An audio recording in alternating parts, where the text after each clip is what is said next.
President Cyril Ramaphosa has made changes to his cabinet, firing Forestry, Fisheries and Environment Minister Dr. Dion and replacing him with DA National spokesperson Willie Aucamp. Ramaphosa has also appointed DA Member of Parliament Alexandra Lilian Amelia as Deputy Minister of Trade, Industry and Competition in place of Andrew Whitfield. Political analyst Dr Rekgotsofetse Chikane joins us now for analysis on this. Kotsi, the DA is a party that has been able to shield whatever factional battles they had internally for a very long time, although some of those spilled to the fore various times in the past. We can think of Mbaluntuli's contestation of John Steenhuisen. We can think back to when the party fell out of favor with Lindiwe Mazibuko, when in KZN, for instance, Mbaluntuli wasn't the only one that left. We saw Nicole Graham disappear along with her, which was a core part of that party's leadership there. And this comes up every once in a while. The party's 5 months away, the DA that is, from its congressional sitting where it's meant to elect new leadership, taking place in April next year.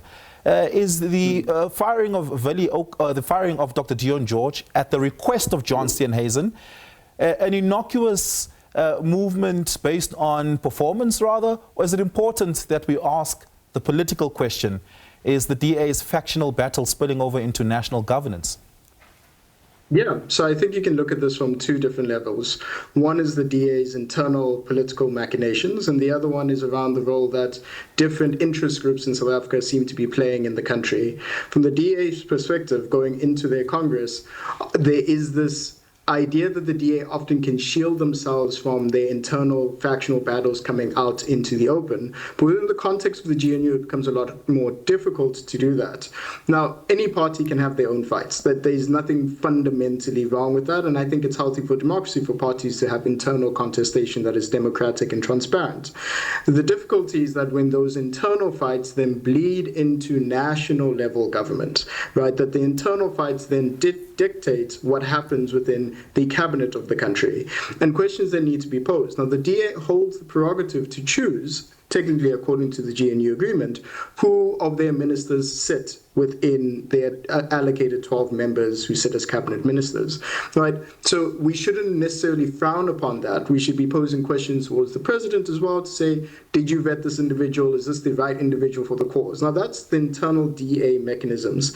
The other aspects, as reports have really been coming out, is about different interest groups who've been having some sort of influence over the DA. And I think that also plays a role as they go into their Congress. The former minister, Dion was a huge proponent around new legislation around conservation, around wildlife in the country. And the new minister, Willie Aucamp, almost sits on the opposite end around his ideas around conservation based off personal interests, his business, his family, his long history around hunting and gaming in the country. And clearly this is a complete pivot around the types of personality in that ministry in particular. And I think that bears due consideration about, was that an internal squabble within the DA that caused this fundamental policy shift in terms of the personnel in that office, or whether there is some sort of interest group pressure within the DA. And I think that question, the latter one, is very, very interesting when it comes to who's really influencing policy in the country. Yeah. The fact that President Ramaphosa obsequiously acquiesced to the request of John Steenhuisen was surprising in the very least, given that he had fired Andrew Whitfield and that caused tension. Is the trouble in paradise gone? Can we say that their relationship is back on track, the President and the DA, that is? No, I think it's far from being back on track. I think we should all be grateful that we finally got a new Deputy Minister of Trade after the firing of the former Deputy Minister Whitfield. I don't think this is a sign of everyone is now buddy-buddy. I think by the nature of a coalition government, there'll always be tensions on particular issues. I think in this instance, it's an aspect of, can you scratch my back with this particular problem that I have, and I might not create a problem for you for something else. And I imagine that those within the ANC caucus, as well as the other 8 parties within the GNU, will be looking at this very, very carefully about what do we get out of this? Can we also have a similar outcome in the future if we don't want a particular minister?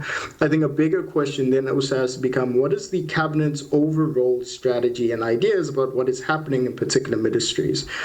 Does cabinet make a policy shift in terms of the personnel and their political beliefs, their interest groups, who supports them, their personal kind of systems of functioning. Does cabinet have a say on that, or is that completely informed by political parties themselves? And I think that becomes, if you don't find that right balance, you then open up the room for more contestation in the GNU in that regard.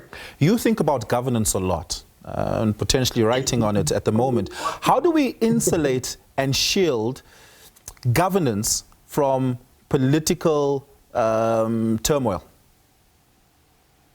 Yeah, I mean, how much time do you have?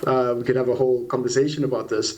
In this instance, this is less of a governance problem, right? The president has complete prerogative around which ministers sit in his cabinet, right? So that's quite clear. The question then becomes, what is the quality of the individuals who sit on that cabinet? That then leads into what is the quality of our members of parliament outside of the extra 2 people that the president can appoint who does not come from parliament. And all of that is around the democratic processes we have around transparency about who's in parliament, what qualifications do they have, what interests do they believe in. And I think in this instance, it's about when people are being vetted, and here's the governance question, when people are being vetted for these positions, how transparent are we about them? When the ministers initially came into the cabinet after the GNU was formulated, there was a full vetting process around them as well, where we found out certain information about different individuals, right? The question then becomes, when you make these appointments in the middle of the night, I guess, for lack of a better time to make these appointments, what vetting took place? Who was vetting? What was the rationale for this? And if there's no rationale outside of a cookie-cutter statement that the DA put out a couple of days ago, and the president's statement here, we then have a lack of knowledge about who is this person and what are their belief systems, or what is the party's position. That can only be solved by citizens electing people that they trust and people that they know and people who are transparent about their beliefs. Yeah. Khotsi, thank you so much for your time. Really do appreciate it. That is governance expert and political analyst Rekgotsofetse Chikane.